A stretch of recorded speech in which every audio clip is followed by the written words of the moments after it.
തൃശ്ശൂരിൽ ജയിച്ചു വരാൻ കഴിയുമെന്ന് സുരേഷ് ഗോപി കരുതണ്ട. അതിപ്പോ നാളെ ഏതാണ്ട് 8 മണി വരെ വിരിഞ്ഞോട്ടെ, 8 മണി കഴിഞ്ഞാൽ വാടും ഉറപ്പായി.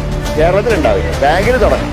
സുരേഷ് ഗോപി എന്തോ വലിയ തോതിൽ തൃശ്ശൂരിനെ മാറ്റിമറിച്ച് കളിയുന്നുള്ളൊരു വ്യാമോഹത്തിലായിരുന്നു BJP. നല്ല രീതിയിൽ പരാജയ അവസ്ഥയിൽ എത്തി നിൽക്കുന്നു എന്നുള്ളതാണ് ഇപ്പോഴത്തെ അവസ്ഥ.